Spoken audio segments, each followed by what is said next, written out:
All right. Yeah. We are live. Woohoo! Yeah. We'll Did you give get up? everybody a Did you get up early this morning? I was like putting my stuff together at like 1:30 a.m. and then um and I was like, yeah, I'm gonna wake up. I'm super excited for this, looking forward to it. And I like it's like 6:05 when I'm waking up, like, oh man, I missed that window. Uh, so yesterday I got on the water early, mhm. 6-ish, 6:30, something like that, and fished till like 3:30. And I told my wife yesterday, I'm like, yeah, I'm gonna go fishing for a couple hours. So I thought for sure I was gonna be in the doghouse when I got home. Yeah, But you basically had a 2-day tournament for yourself, yeah, and you fished both and dude, days. I'm exhausted, man. I'm so tired. I'm sunburnt. I'm wore out, and Yeah. I've got a busy week in front of me for sure. So we're waiting for a couple people to go in or to join us, but um, I wanted to just kind of talk a little bit about today. So a few of us had an opportunity to get out and fish together today on a lake that we don't always get to fish, and it was kind of cool. But the cool thing for me today was, and this was before you got there, Jay, Mhm. was this right here. Yeah, he And sent me that photo. Yeah. yeah, right. So Yeah. Tyler got on his personal best smallmouth, so and he was pretty excited about that, and pretty cool, man. I always like watching the guys catch, like their He best fish. Or he pulled a 18 also. I'm not sure, like at the very when he was coming back. But it wasn't a smallmouth, it was a largemouth. oh yeah, But yeah, yeah. That yeah, was his personal best smallmouth. So I can't remember what he said, 17.75 or something like that. But yeah. I caught a few today. They're really, really black. yeah, they On were. that, yeah. It was weird today. Like the smallmouth seemed healthy, and the largemouth were like skinny, and they just weren't. I don't know. It was weird. Exactly. All of my largemouth I caught were like real next to structure, kind of really close to shore, and then smallmouth I was catching really in shallow water away from the shore. So Yeah. So it looks like we have a viewer now. So if you're watching, whoever you are, our one viewer, just make sure to say hi. And we're going to bring our guest on here in just a second and talk a little bit about Kansas kayak fishing tonight. But we have some things we need to talk about first. So first, I want to talk about our monthly online, right? Because there were some guys that went out this weekend and put up some killer numbers. mhm. Tyler Alexander, he went out there and was crushing it. And I was just chatting with him here a second ago, and Jordan Westerman came and took over first place from him. So, Oh man. so well, they're tied, but Jordan has the bigger kicker fish. So, Yeah. uh, It's so still early. anyway, Jordan's always a challenge on those monthlies for sure. So, Mhm. um, so that's going good. And then of course next week we are. Are you coming to Blackhawk next week or? Yeah, I'm going to Yeah. Blackhawk. I have a camping spot. I'm in the SRA or Southern Camp there, but we'll see. I might get there late evening. My wife has On volleyball on Friday. Friday, so probably head out Yeah. after that. So Yeah, I think Kevin and I are gonna drive up on Friday, do a little pre-fishing and get on it. I'm looking forward to it. Marcus posted some pictures today. yeah, He had a nice 18 that he pulled out of there. I think there's plenty of fish in that lake. We got 900 plus acres. So if anyone has questions on the rules for that, reach out to me. But I'll let you guys know. Um, you're launching on the main lake. If you can paddle, pedal, or motor to it, you can fish it. So I know that kind of puts some of the marsh areas off limits, but that's what we kind of decided to go with. So the other thing we need to talk about, of course, is we're 7 weeks out from fishing for families. So lots of things starting to happen there, and we want to make a couple announcements on that. So if you're watching tonight and you're not sure about what the fishing for families is, so we've partnered with Ronald McDonald House Charities, Omaha, and we are running an Omaha citywide uh, bass fishing tournament, open to boat, bank, kayak anglers, any way that you can get on the water, come out and fish it. It's only $35 entry. And after the tournament, we're going to do awards over at Cross Strain and Pint Nine down there in, is that Papillion or La Vista? I would say La Vista. All right, we'll say La Yeah. Vista. But we pulled a permit to kind of rope off the parking lot. Still working on lining up some live music. Those guys at Pint Nine and Cross Train are super good dudes, man. I really like those guys, and Yeah. um, The food trucks, they are, I was gonna say the food trucks that go by there are super good too because the Papio Trail, a lot of bikers come off of there, yeah, so they get a lot of business that way. So all the food's good there too. yeah, for sure, for Yeah. sure. Well, this is on August 6th, so they're gonna donate $1 for every beer that's sold that day to Ronald McDonald House Charity. So we have hefty goals, high expectations for this. So as you guys are out on the water, make sure you're talking to people about it. I have some postcards that people can hand out, and I'll get some of those to guys in the club here while we're at Blackhawk this week. But the other part of that is we want to make a couple sponsor announcements on that, right? So of course we have the support of Cross Train and Pint Nine, which is huge. We can't thank those guys enough for letting us use their facilities, hosting us. We got a couple food trucks, Dire Lion and Hobbies Tacos, which is fantastic. We're super excited about that. We're working out all the details, but I do want to announce that our title sponsor has signed, and we're super excited. Great friends of the club. Shields has signed on to be the title sponsor of our fishing families, and that's a huge deal to us. Those guys have just been awesome to work with, and it was kind of a weird deal because Shields already is really involved with Ronald McDonald House. So I had a meeting with them this last week, and I was just trying to hit them up for some prizes. Like, hey, we need still working on gathering angler prizes for this. What can you do? And they were just so impressed with what we're doing and the dedication that we have to this that they were like, you know what, we want to be your title sponsor. So we're super excited for that. And then we do have another sponsor on board, and it's another friend of the club, and we're super happy to have them as well. They've been really good to us all year. They support our hourly big bass. So ProPlum is signed on as a sponsor also for this Fishing for Families. I have meetings this week. We have a few meetings with potential sponsors. We have a meeting tomorrow where we're talking about possibly doing some media, some radio spots, maybe like some different things. We're going to try to get the word out on some radio shows. So a lot going on this week. We're going to have a lot to talk about next week, and I can't wait to see how it's developed. So if you guys are signed up, you have your pledge page for the Fishathon or whatever you want to call it. Probably here in the next few weeks is probably a good opportunity to start kind of ramping up those.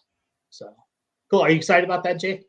Oh man, I can't wait for friends and families to get together and just enjoy a day in the water and going for a good cause. Yeah, it's super cool. I know that we're gonna have some boats and some kayaks on display at the awards.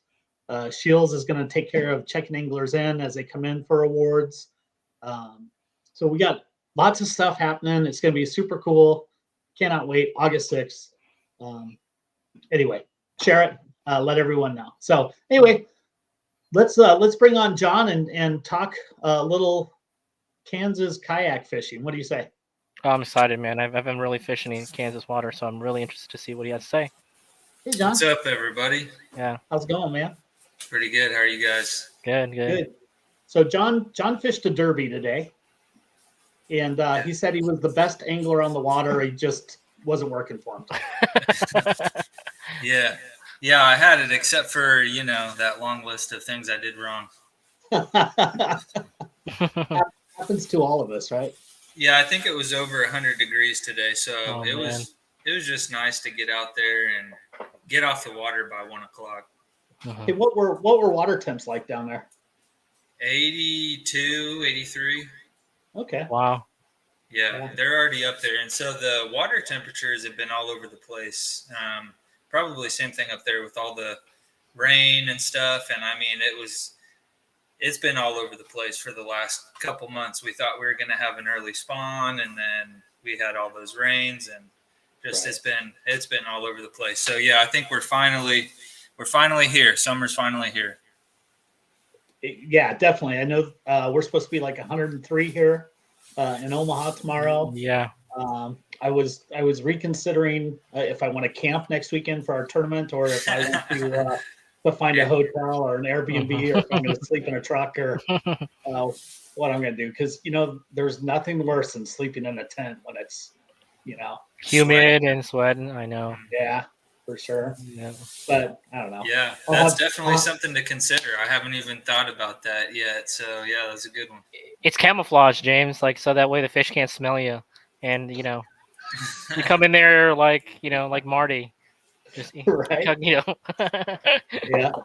Yeah. So John, we were talking a little bit before the show, and you've kind of been around the kayak fishing scene for a while. Yeah. Yeah. Yeah, I have. So I came on the scene in 2015. A buddy of mine who fished with the Northeast Kansas Kayak Anglers, which was already in existence at that time. There was only one group in the state, and it was them. They're out of the Kansas City area, as you guys may know. Josie Stone started that group, right? And then you've got Derek that just joined you guys up there. So, Richie, those guys were kind of the ones that started that group up there. But it was a bit of a drive for me out of Wichita. It's a good 3 hours just to Kansas City, let alone some of the areas they were fishing. So I decided to start up my own club, Air Capital Kayak Anglers, and started that back in 2015 and been doing it ever since. How many members do you have? Sorry to interrupt. So the clubs, that was kind of why we did what we did with the Kansas Kayak Anglers too. When we first started out, you might be talking 10, 20 guys showing up to an event, and then we would creep into the 30s and 40s once all the other clubs started kind of joining in with us. But then two more clubs sprouted up, and it really started taking away from, those local events because there were so many options out there. So, it got to be where we had 4 clubs in the state, and, you'd get maybe 20 or 30 guys, at most. So we combined all 4 of them for a statewide series, which we now call the Kansas Kayak Anglers. Those clubs do still exist. James was kind of asking about that, and we're still kind of figuring that out. This was kind of a trial, year just to see how things went. SECA, the Southeast guys, they ran a full tournament series this year. So those guys are still running on the smaller state fishing lakes. Those 10 to 20, they might break 20 guys, but those smaller lakes that can basically suit that size of a group. But for the Kansas Kayak Anglers, we went to the bigger reservoirs, where we're getting 40, 50, 60 guys is kind of what we're seeing so far. So, and I'm not familiar with Kansas. I fished Pony Creek, and I think that's the only. Well, I fished Big Hill. What a disaster that was! So yeah, I think it's always cold and frozen down there or something. But it's not going to be on June 18th. So if you want to come down and so the last tournament they had, the Southeast guys were out at Big Hill, and it took 95 inches to win. Woo. Wow. Yeah. So awesome. there is some good fish in Kansas, despite what some people may say. So with your new, I would say, new club, did you choose specific lakes that would, be able to have people from all over the state come? Yeah. And these lakes, are they more like reservoirs or? Yeah. Yep. And so in there, I guess we tried to pick places that were centrally located, or at least we tried to spread them out to where, we had 4 clubs, and so we have 8 events. So the idea was that we take 2 events in each club's region and then split it up that way. So, nice. You will have, a couple tournaments at your home lake in theory. Is kind of what that was. And then, a lot of people are traveling, but at the very most, maybe 3 hours, not too bad. Mm-hmm. Yeah. it's I tell you what, gas prices are a killer right now. Like, Yeah. I mean, I was thinking about that today. Like this lake we fished today, it's I don't know, probably 30 miles from my house each way. You know, well, there goes $20 just to go fish for the morning. You know, it's like Yeah. it's crazy. It's Yeah, absolutely I'm sure we'll see a couple people decide not to fish in a event or two because of that, you know, and I yeah. don't know. Maybe that'll make the online things, you know, a little bit more popular. Yeah, my Yeah. hybrid isn't so funny anymore, James. So maybe we'll guess. My hybrid. I'm the only guy in our club who has like a sedan. It's in a hybrid, and I tow like a 16-foot trailer for my kayak on it. So gas prices don't really affect me that much. There you go. Maybe I need to start car shopping then. That's like speaking of Big Hill, that's like well, Jeff Herr, he used to pull a trailer with like a little Honda Accord or something. Uh-huh. You've And heard then- out of Oklahoma, right? Yeah. Yeah. Well, and then you guys got Nate Glory up there that was car topping a Outback, maybe. Yeah, he was car topping an Outback on like an '82 Chevelle or something. I don't know. Oh, really? I think he had like a newer Malibu or something. Or Yeah, I Impala don't know. or I'm something. just But- poking Nate a little bit. But we've got a guy, Ivan Diaz. He's actually car topping a PA 12 on a Whoa. SUV. Jeez. Wow. Does he have a fancy system to get it up there? He's got some sort of roller bar. I didn't watch him do it. I probably should have filmed it and gone viral or whatever. But no, he says I think it's not even bad. I think I met him in a Truman last year. He has like a small little blue kayak or something like that. Yeah, he had Like a a little- passport. He A bought passport. he bought that for me. Shout out to Russell Marine Products. So hey, let's talk about your job at Russell Marine. Okay. Yeah. So before working at Russell Marine, you did some other things. Sure. Sure. Yeah. What are you talking about? Like my 9 to 5 or? Yeah. Well, like, so were you working and you were like working at the jail or something, weren't you? Yeah, I worked at the prison for a few years, and then I think 4 years. And then I started doing some industrial painting. I ran a Right. paint shop, but it all kind of led me to where I'm at now. Kind of strange how things play out and how I don't know. It just all the pieces kind of fell together. And basically, I was at the prison and things were getting kind of sketchy. As they often do at prisons, I guess. Like lots of people getting stabbed and stuff. So that's not fun. But anyways, like I kind of saw that maybe this isn't going to be something I want to do long term anymore because of some. Well, anyways, I won't bore you with that. But anyways, I hadn't even started looking really for another job. And somebody reached out to me, and it was through the club. And so it's funny how you will actually find yourself coming across these opportunities just inside of these, clubs and organizations, and some of the people that you'll meet along the way, and some of the opportunities that you'll get. So I've actually had the chance to do that a couple times now. So I got my job before this basically through the club, somebody that had donated, kind of like what you guys are doing, doing like a charity event. And I gave away a prize pack from our sponsors. And when I went to deliver it to him, he was asking me, if I was interested in a career change. And we sat down and talked about it, and I left the prison. And then about 2 years into that, I got a job opportunity with Russell Marine Products. So it kind of sucked leaving Kais Industries because they took a chance on me, and they were really great people. But obviously, when you get that opportunity to work in the fishing industry full time, and the wife signs off on it, it's something that you got to go for. Oh yeah. That's the important part, Awesome, right? The wife signing off on it. Yeah, so that was the whole deal. I told my boss, I was like, I'm convinced. I was like, I'm on board 100%, I was like, but we got to convince my wife. And so she actually came with me, and yeah, that was pretty cool. They sat down with us and talked about everything, and it's gone really well since. Way better than expected. You kind of broke up there. So what do you do specifically at Russell Marine?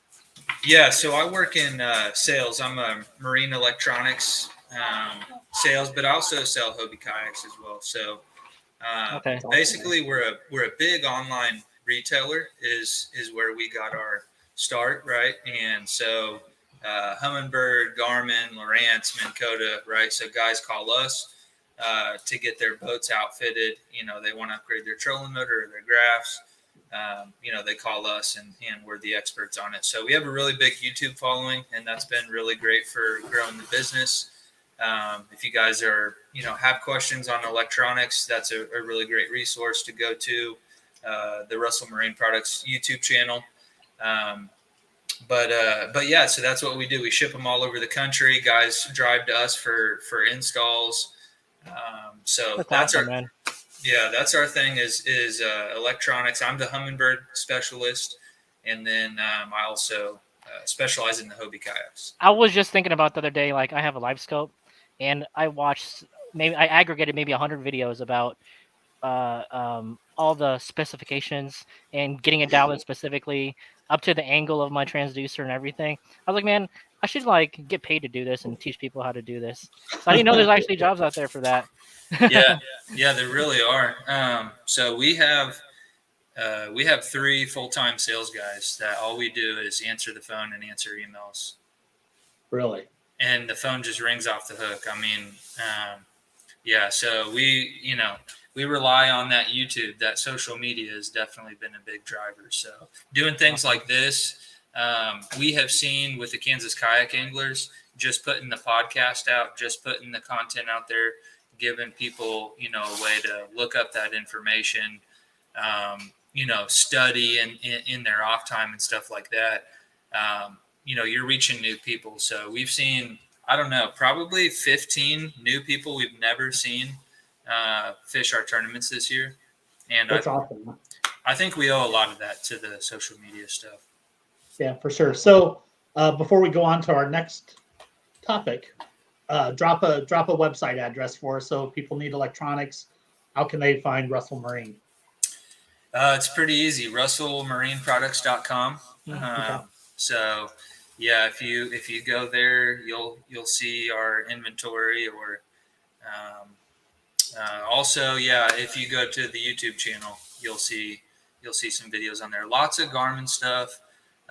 Early on, started off specializing in Lowrance in particular, but kind of came into the Garmin stuff right at the right time. Around the live scope. The advent of the live scope, and it's crazy. I was going to say that the latest updates for the latest gen live scope is as good, because I heard there's no return policies on the newer live scopes for a lot of the distributors here. Once you buy it, you can't return it because they're so expensive. I don't know. Somebody was telling me about that. So people are like sticking to the old gen live scope or last gen. Yeah, if you guys are interested in seeing a comparison between the two, we do have an in-depth comparison on our YouTube channel between the LBS 32 and the LBS 34. They are the same black box. So if you want to upgrade, you can just upgrade the transducer like you're saying. Yeah, I'm not sure. We don't do returns on electronics. That's kind of, a hard thing to do, as an online retailer. So that's pretty common. But the one thing that has really stood out to me about Garmin in dealing with, issues that are just bound to happen, as good as that stuff might be. Oh man, no wonder why I couldn't hear myself.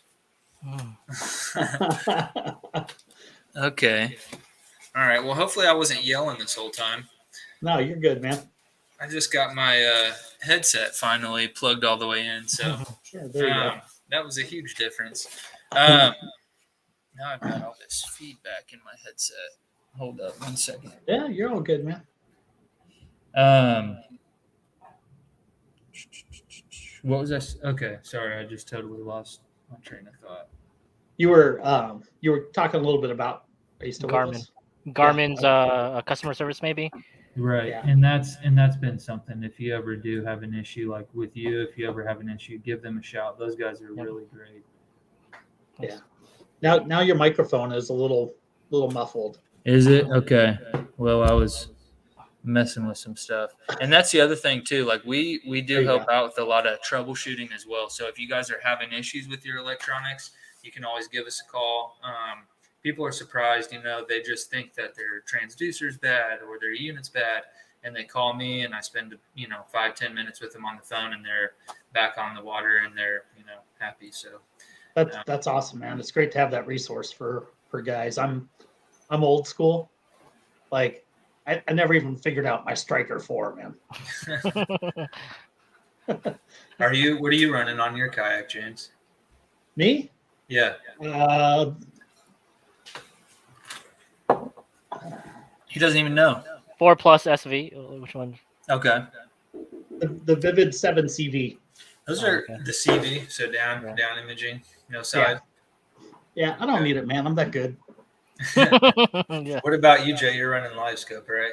Yeah. So my first one was a Striker. Like when I first got into kayak fishing, like a couple years ago, and then I went to Garmin 7SV Vivid with side scan, and then now I have the old gen when it went on sale Yeah. earlier the year. I think a lot of people hopped on that sale with the 9 EchoMap 9SV Yep. with LS10. So, and I've updated it. Like every update that comes out, I'm always making sure I'm up to date on my stuff. So I like it so Yeah. far.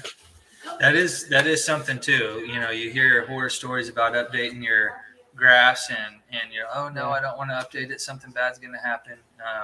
No, update your graphs. It really does. It really does help. Yep. Something that I just was reminded of was that you guys don't live in Kansas, so we actually don't have to charge you guys sales tax when you buy from R&P. Oh, no kidding. So if you're looking for some electronics, give us a shout. So yeah, and anything over $250 ships free. So you can save you probably have 7%, something around there. Yeah. Do you guys sell live PO batteries? Lithium? No, we were selling Amped Outdoors batteries for a while. We had some really good experience with those, and that's what I run on my kayak as well. Yeah, me too. But no, it was just the whole shipping thing. Shipping batteries, is a whole nother deal. So we kind of slowed down on doing that. But no, sorry, go ahead. No, that's all right, man. I wanted to get in to your podcast a little bit and kind of talk about the history of that and how that whole thing was born. I think you recently monetized, right? Yeah, we're monetized. Yeah, Woo-hoo! still waiting on my check. I guess I hadn't. Are you guys? You guys are on YouTube, right? Is that where we're at right now? Yeah.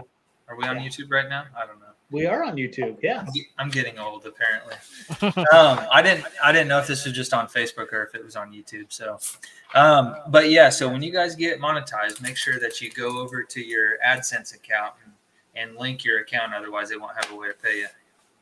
So, that was something after like a couple weeks of being monetized that I just realized. So, well, that's dreaming big for us, man. I mean, we just kind of started this really as a way to give a little love to our sponsors. I mean, it's something that we do that's kind of in our sponsorship contracts. Yeah. And I don't know. Yeah, I'm going to talk fishing for an hour every week anyway. Might as well, throw some love and get to talk to different people every week, I guess.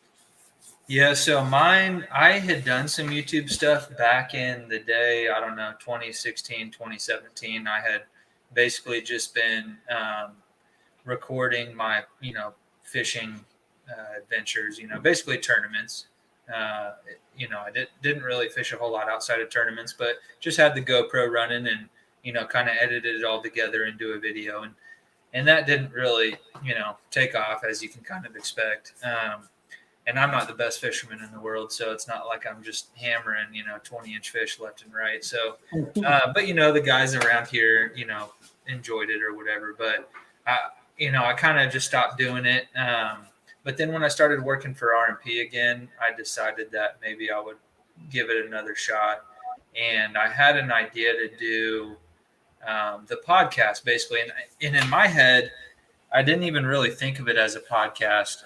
But another friend of mine that is a YouTuber around here, he basically gave me the idea of making it a podcast, but basically just, wanting to sit down with somebody, pick their brain, talk to them after a win or talk to them about a presentation that they like and get, behind the reel, I guess. So that's kind of, maybe a little bit cliche, but a little bit more information than just, hey, I used a black and blue chatterbait, or, Right. Whatever. So the first one I sat down with one of the other club presidents and we had a face-to-face, and then it kind of grew into the, quickly the pandemic came and so I was like, well, it's going to be way more difficult to actually get in person with these people. So then I got the whole StreamYard thing. And, I've been around the block for a few years. So I'd bring guys like Marty Hughes on or, Christine Fisher from up there or, just people that I know and, or people that I look up to or, guys that are winning tournaments around here. And that was another thing that I really wanted to use the podcast for, which is kind of like what you're doing. And it's just putting information out there for people to see locally and to give them the info, hey, there's tournaments here, and then meet the people that are fishing these tournaments and maybe even get some tips and tricks along the way. And it's been really good. They've been really well received. I mean, I don't have thousands of views on my podcast. I think my most viewed podcast is maybe 400 or 500 views, but the cool thing about YouTube and the way that they track everything is it's also a big metric is watch time. So if you can keep people engaged and you have this hour-long format, your watch time will go up really quick. Yeah. I don't know anything about that, man. I We should honestly change don't. that. We should change that, James. You think so? But I think that, people are looking for information. People are searching for Nebraska kayak fishing, Nebraska tournament fishing. And so when you pop up, you have a chance to basically invite them out and come fish an event, and so that's totally true. I think, fishing is such it's a taboo sport, right? Because it's something that everybody can do, but nobody wants to, hey man, James, where are you catching your fish? Where are you using and this and that? Yeah. People want to go out and do it for themselves because it seems so simple, right? And people want to engage themselves, but at the same time, they need resources out there. And a few years ago, there was maybe a couple handful of YouTubers, but now he's seeing like yourself, a lot of podcasters, channeling into YouTube and using that and just being more engaged through different medias to always, be informative to anglers. So. And that's, we were talking about, earlier too, you're going to have guys that typically are on the winning end of things and you'll have guys that maybe struggle more often than not. And those guys too really like that information because, they're trying to become better anglers. And, if Ryan Brook or Marco Munoz or Richie McMichael or whoever it is that day that's on the podcast tells them, hey, this is what I was catching them on, that may be something that they never even thought of throwing, or, they made one little minute change to it, or, they threw it in a completely different place than you would normally throw that lure. Those sort of things can kind of get people excited about, okay, well, I'm going to try that next time, Yeah, Exactly. And we've had a couple of those shows that I think have really. There's been really good information. I don't know if you've ever had James Francis on Behind the Reel, but yeah, that dude is like an encyclopedia of fishing knowledge, man. yeah. And we had a really good discussion with him, and that was a lot of fun. But so we like to talk to the guys regionally, I guess. Maybe I think maybe we're a little bit different. That I don't mind talking to other clubs either. Whatever. Yeah. Everybody's welcome here. Did let me ask you a little bit about the Kansas kayak scene. Was there tension between the clubs down there at all? No. No, that's good. Uh-uh. That's good. No, there wasn't. No, it was actually, I mean, all four of us came together and it was basically the four club presidents that came together and decided to do it. So no tension. I think, no, I think that we've all gotten along and the Air Capital kayak anglers and the Northeast guys fish together a lot when we first started our group because, it was just the Kansas City guys and then we started. So there was enough time, the schedules weren't so jam packed with, also we have all these regional and national options now that we didn't have back then too. So, they would come down and fish with us and then we would go up and fish with them. So the two groups was really like one group there for a year or two. And then once the other two groups started, it kind of just took away from the attendance, and just kind of spread it out. The same people were still fishing, but it was, there was four distinct groups now where they weren't really fishing with each other. Their extra time was spent fishing, the maybe going over to Missouri or maybe fishing the All-American or maybe going and fishing the KBF or whatever, so that was kind of a cool thing for us because it also opened up our own schedules and allowed, us to maybe dedicate time to doing some of those things that we had kind of had to, steer clear of because we're running the group, the local. Right. So you're talking to a couple guys in Nebraska who don't have much experience fishing in Kansas. Okay. What lake is on any of the schedules down there that we should come fish? Wilson. So we are co-hosting Wilson with All American. Yeah, Wilson's the one to go to. That is. Yeah. So if you wanted to go to one other than Wilson, Melbourne is a little bit further up north towards you guys. Big Hill is obviously a little bit more of a drive, but it's I don't know if we were live when I said this, but it took 95 inches to win just a week ago or so. So there's some big ones in there. That's crazy. In fact, you say 95 inches. So I had a Facebook memory pop up today, and this weekend last year we were on Wanahoo, and Nate Gloria put up 95 1/4 on Wanahoo. Wow. So yeah, that's the only place I've ever fished in Nebraska. I fished a spooky bass back in like 2017. Oh yeah. Did you get good weather or no? No. I killed it on pre-fishing, the day before, right. and then a storm came in and it just screwed my pattern all up. So back in 2015, when you first got into this, what was your boat? What kind of boat did you have? Oh, my first one was an Emotion, 10-footer, sit inside, actually. So it wasn't even a sit on top kayak. The wife and I were pretty young in our marriage. I think we had maybe 1 or 2 kids at the time. We were rocking the minivan. We got a Cabela's credit card, and I put that kayak on it, and it was just like the biggest expense. It was like a stressful thing spending $200 on a kayak back then. And so I just remember that, man. And so that was it. Yeah, I fished off of that for about a year, and then we ended up upgrading to a Jackson Cuda. Okay.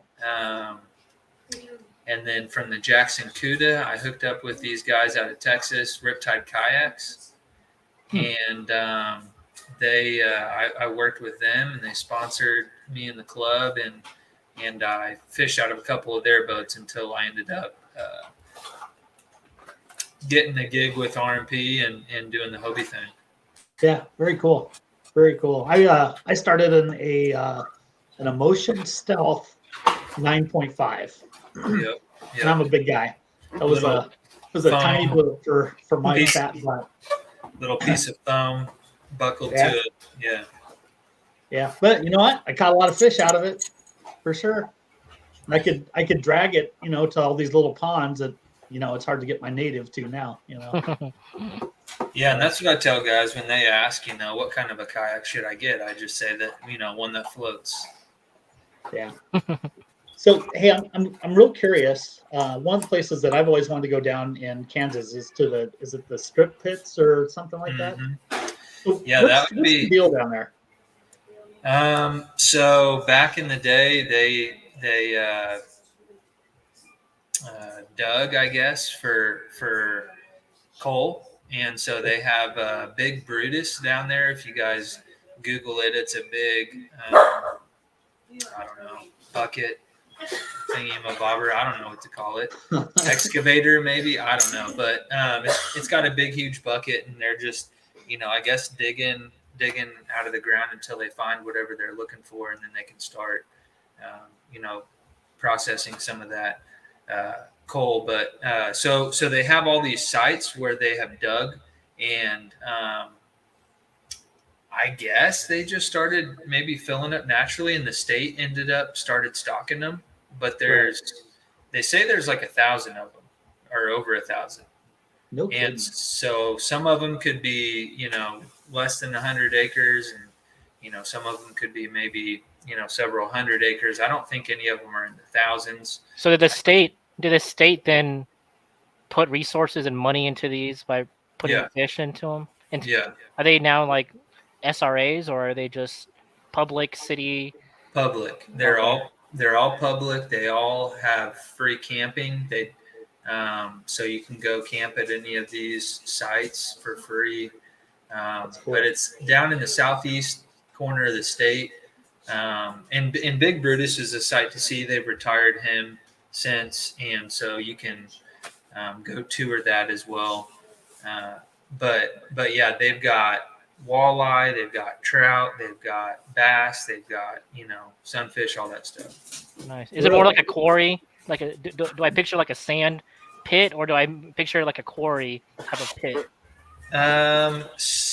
They really differ from each other. Some of them are really deep and clear. Some of them, it's like, it looks like some of them, maybe they were really getting into the good stuff, finding whatever they were looking for, spent more time in that area.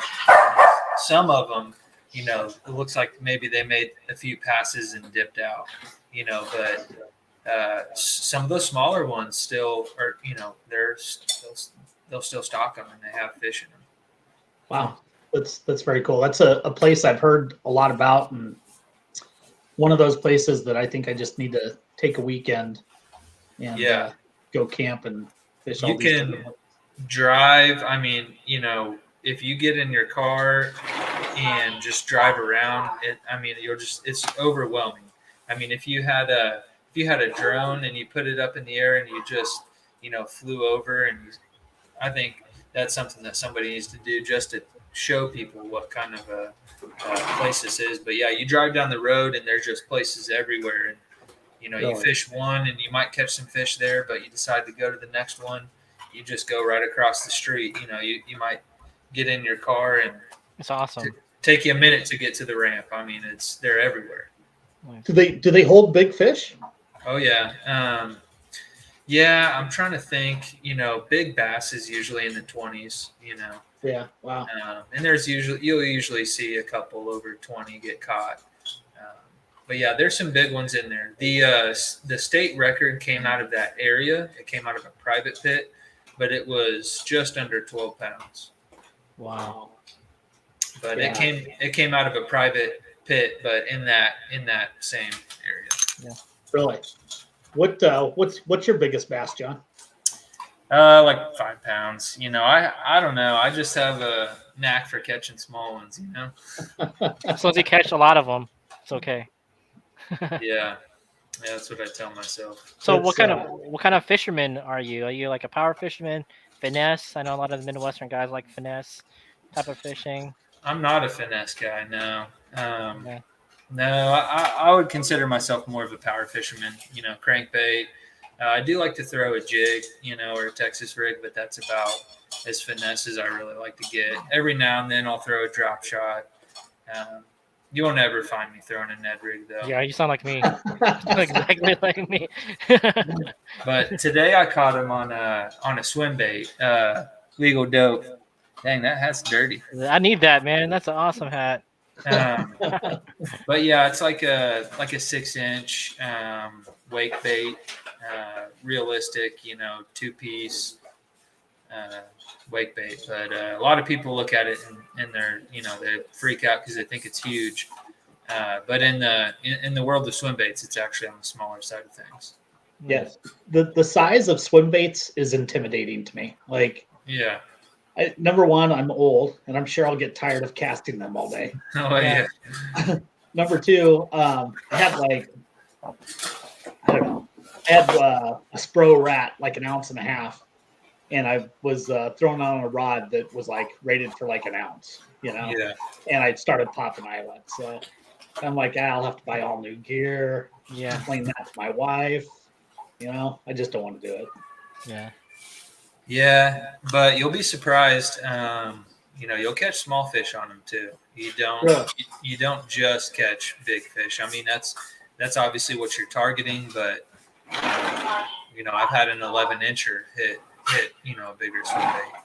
Really? Do you use a lot of mono when you're fishing those, or do you like to kind of be right below, use fluoro, like heavy fluoro? Yeah, Nice. yeah. That's kind of what I've settled on was fluorocarbon. Just kind of like you're saying, it's give you a little bit of stretch, but a heavier. Actually, I went down to 18-pound fluorocarbon here this year from like 25. Mm-hmm. I was throwing 25 last year, and haven't had any issues yet with it. So do you keep it on a not so stiff rod, a little bit maybe a fast to keep that hook pinned?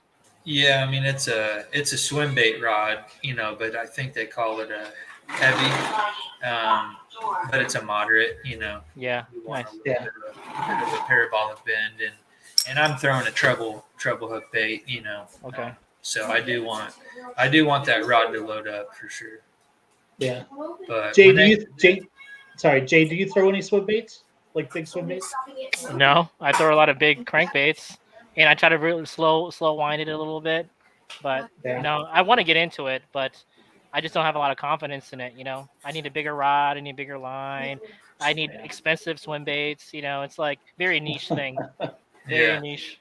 But once you get bid on them, you'll realize that it's people just think they see a bait that size and they just immediately think, oh no, that's not for me. Like, oh, I'm never going to get bid on that thing. And then you have a 12-incher come up and smoke it, and you're like, okay, well this is something I should be throwing in a tournament. Yeah.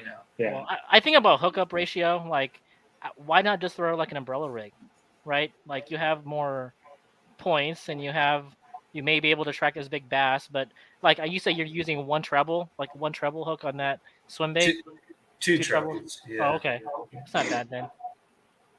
What my wife scoffs when I buy a pack of Yum Dingers, man. I can't imagine trying to explain an $80 swim bait to her. She'd kill me. Yeah, or more. I'd have to start taking cash out at the ATM just so she didn't know what was going on. That's how it starts. I mean, you don't start out by being honest. Let's just. Yeah. Why did you go to Cabela's? No. Why? I won't be there for a while. I'm grounded myself. So if I go fish Kansas, do I pick up a swim bait in bluegill, like maybe a gizzard shad?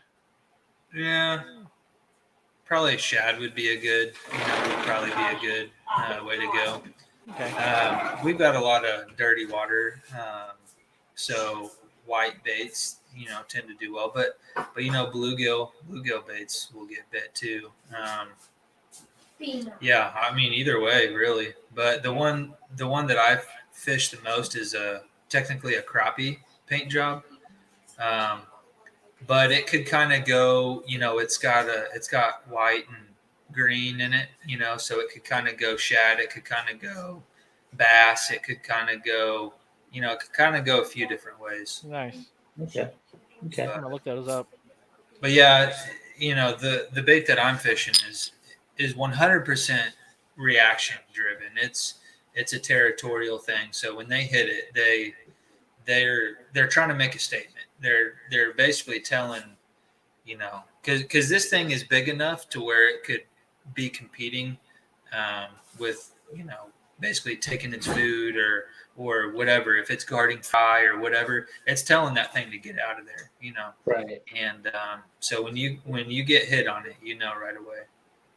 Yeah. Something to think about for the future. So John, what's your next tournament, man? We have Big Hill Next weekend? June 18th. Yep. Okay.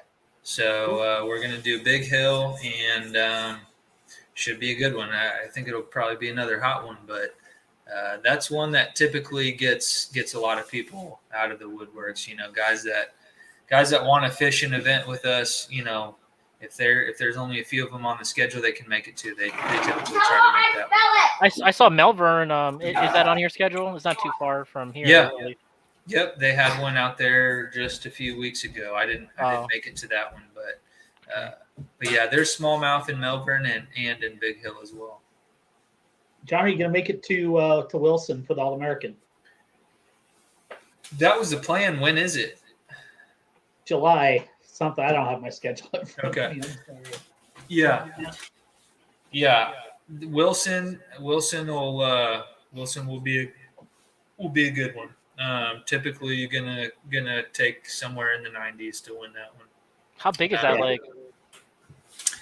I don't know specifics. It's not a small lake. I mean, lots of boat traffic in the summertime, so that's something to be mindful of. But it looks more like an Ozarks lake than anything. If you've never fished in Kansas before, and Wilson is your first introduction to Kansas fishing,